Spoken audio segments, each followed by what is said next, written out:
Hare Krishna. Srimad Bhagavatam 1.15.21 21 22 ரெண்டும் படிங்க. हरे कृष्ण प्रभु मैं படிக்கிறேன். படிப்பா. तत्त्वयि तनुष्ट ईशवसरदो हयास्ते सोऽहं रतिनिरुपदयो यद आनमन्ति सर्वं क्षणेन तथाभूत् असत्कीश निरिक्तं भस्मन् हूतं हुकरातं इवोक्तं पूष्यामि.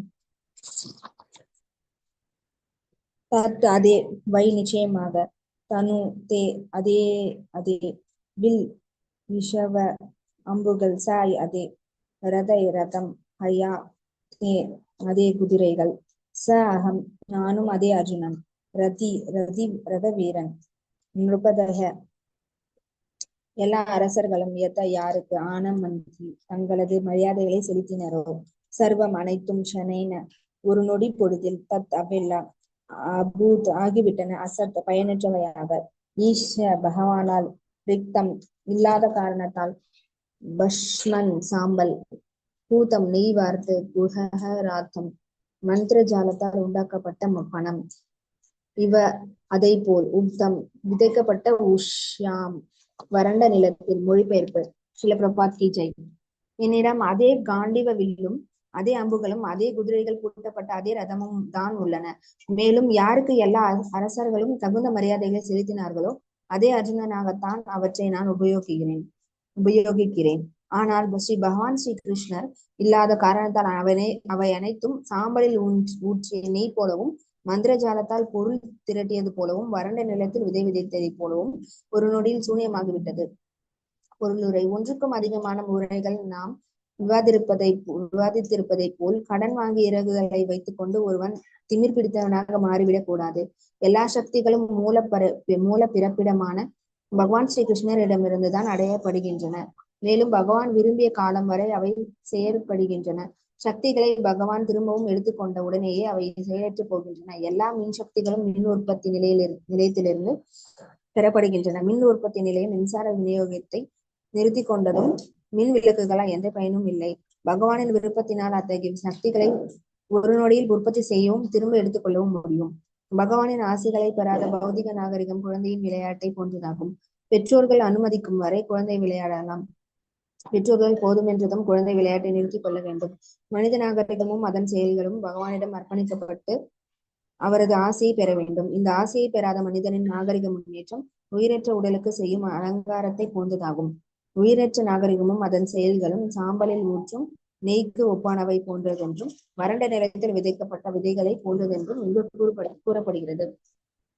பதம் 22-23.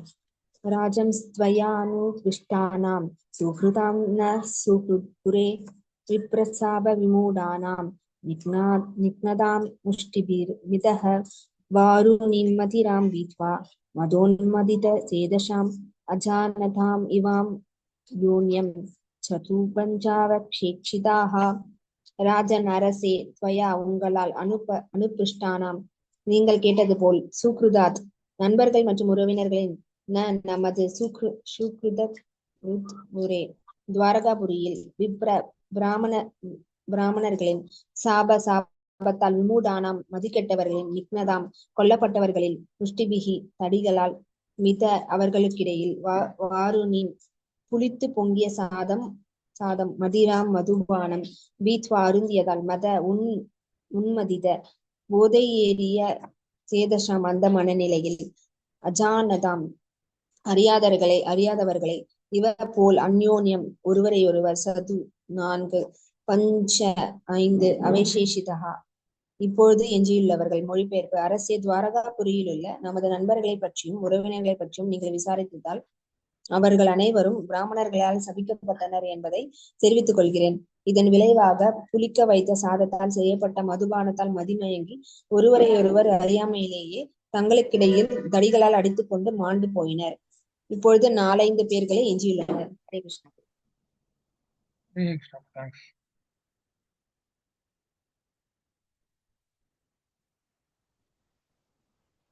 அர்ஜுன் சொல்லிட்டு இருக்கார் தர்மராஜர்கிட்ட, இது மாதிரி கிருஷ்ணனோட மனைவிகள்லாம் நான் காப்பாத்தி கொண்டு வந்தேன். யாரோ ஒரு திருடன் வந்து அடிச்சு போட்டு என்னை அடிச்சு போட்டு எல்லாரையும் கூட்டு போயிட்டாங்க, அடிச்சு போயிட்டாங்க அப்படின்னு சொல்லி. ஸோ அப்ப அடுத்த பாயிண்ட் சொல்றேன். என்ன சொல்றேன்? அதே காண்டீபம் தான் நான் வச்சிருக்கேன் அப்படிங்கிறேன். ஏன் அர்ஜுனன்னா அர்ஜுனனுக்கு சக்தியே வந்து இந்த காண்டீபம் வில் தான் முக்கியமா. இப்போ அர்ஜுனன்ட்ட தனிப்பட்ட சக்தி இருக்கா அப்படின்னா அதுவும் இல்ல. சரி காண்டீபத்திலேயாவது ஒரு சக்தி இருக்கா அப்படின்னா அதுவும் இல்ல.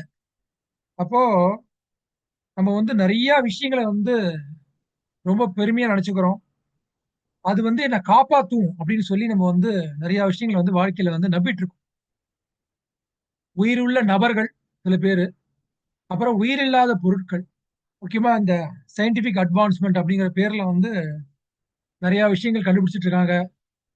இப்போ ஆர்டிபிஷியல் இன்டெலிஜென்ஸ் அப்படின்னு சொல்லி செயற்கையான ஒரு மூளை செஞ்சுட்டாங்க. அதாவது வந்து அதுவே யோசிச்சு செய்யற மாதிரி சில விஷயங்கள்லாம் நடந்துட்டு இருக்கு.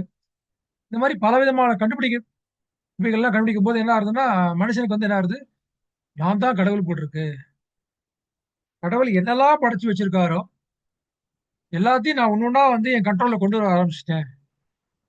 அப்படிங்கிற ஒரு தவறான ஒரு நம்பிக்கையில வந்து அவன் என்ன ஆரம்பிச்சான் முழுக ஆரம்பிச்சிடுறான். அதனால தான் நிறைய பேருக்கு வந்து கடவுள் நம்பிக்கை எல்லாம் கொஞ்சம் கொஞ்சமா போயிட்டே இருக்குன்னா காரணம் வந்து முக்கியமா வந்து இந்த பிரபுபா சொல்றாரு, இந்த சயின்டிபிக் அட்வான்ஸ்மெண்ட், இந்த விஞ்ஞான முன்னேற்றம் வந்து மிகப்பெரிய மாயை, பயங்கர சக்தி வாய்ந்த ஒரு மாயை. சோ அதுல வந்து அது தரக்கூடிய மயக்கம், அது தரக்கூடிய ஒரு பொய்யான ஒரு நம்பிக்கை, அது தரக்கூடிய ஒரு பொய்யான ஒரு பாதுகாப்பு, இதுல வந்து மனுஷன் வந்து அப்படியே வந்து மயங்கி போயிருக்காங்க எல்லாரும். அதனால தான் கடவுள் நம்பிக்கை கொஞ்சமா போயிட்டே இருக்கு. மனுஷனே கண்டுபிடிச்சிடறான் எல்லாத்தையும். அப்புறம் கடவுள் எதுக்கு? அப்படிங்கிற மாரி.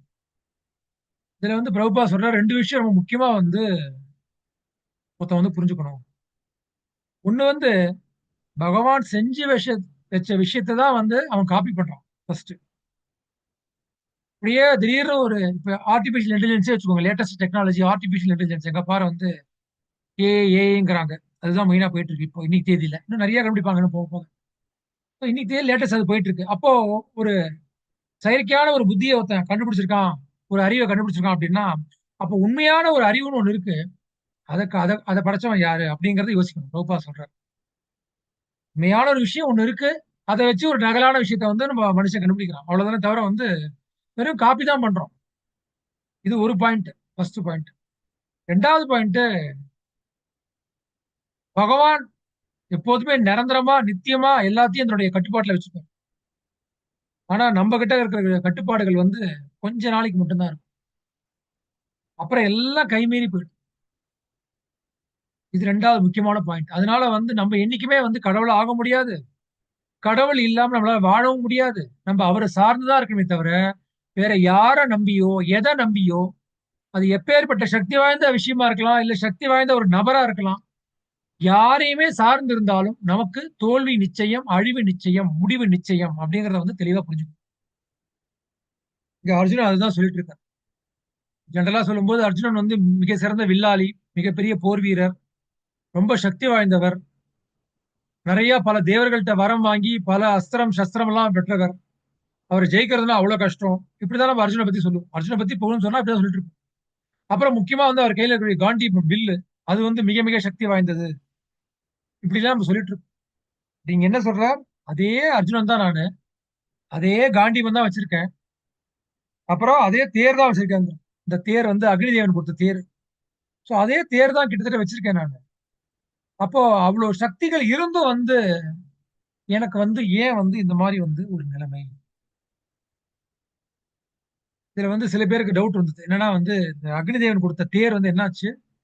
இந்த யுத்தம் முடிஞ்ச உடனே வந்து எரிஞ்சு சாம்பலா போயிடுச்சு ஆக்சுவலா. அர்ஜுனன் வந்து கிருஷ்ணரை வந்து இறங்க சொல்றாரு. கிருஷ்ணர் சொல்றாரு நீ முதல்ல இறங்கிடுப்பா அப்படிங்கிற. அவனுக்கு புரியல. சரின்னு சொல்லிட்டு அவர் இறங்கிடுறாரு. அதுக்கப்புறம் கிருஷ்ணர் இறங்கி அப்படி அரண்ட போனோம் என்ன ஆகுது? அந்த தேர் வந்து சுக்கு நூறா அப்படியே வெடிச்சு செதறுது.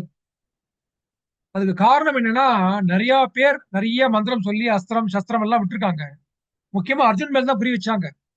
ஆனா கிருஷ்ணர் வந்து எல்லாத்தையும் மாத்தி மாத்தி திருப்பி திருப்பி திருப்பி அவரை வந்து அப்படி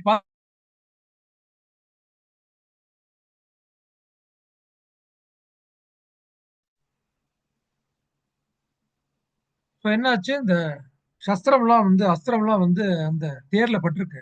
ஸோ அதோடைய பிரபாவம் வந்து அந்த எஃபெக்ட் இருக்கு ஆக்சுவலா. ஸோ ஒருவேளை கிருஷ்ணர் இறங்கி அர்ஜுனன் தேர் இருந்தாருன்னா அவ்வளவுதான். தேர் வெடிக்கும் போது அர்ஜுனனும் வந்து சிதறி போயிருப்பார். பட் அத்தனையும் தாங்கக்கூடியவர் பகவான் கிருஷ்ணர். அதனால வந்து அப்பவே வந்து அந்த தேர் போயிடுச்சு. இப்போ இங்க சொல்லக்கூடிய விஷயம் என்னன்னா, கிட்டத்தட்ட அதுக்கு சமமான ஒரு தேர் தான் நான் வச்சிருக்கேன் அப்படின்னு சொல்லி அர்ஜுனன் குறிப்பிடுறாரு ஆக்சுவலா. இப்ப நான் வச்சிருக்கிற தேரும் சக்தி வாய்ந்த தேர் தான் அப்படிங்கிற மாதிரி இந்த அர்த்தம் சொல்றார். பட் காண்டீபம் அப்படியேதான்.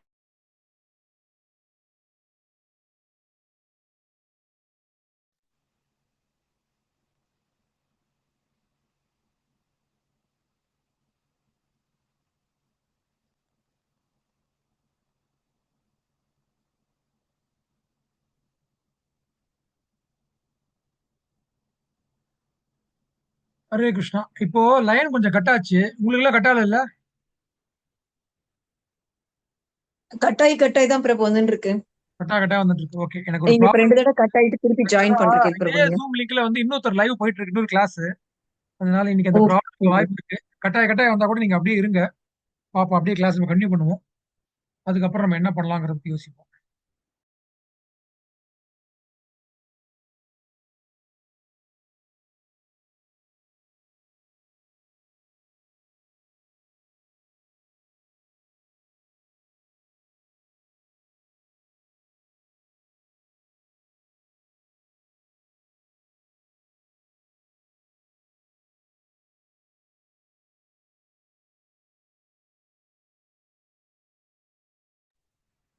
சாந்தி மாதாஜி, உங்களை நான் ஹோஸ்ட் ஆக்கியிருக்கேன். நான் வெளியே போயிட்டு வரேன். ஓகேவா? நீங்க வந்து திருப்பி என்ன ஹோஸ்ட் ஆக்கிடுங்க. ஓகே பிரபு.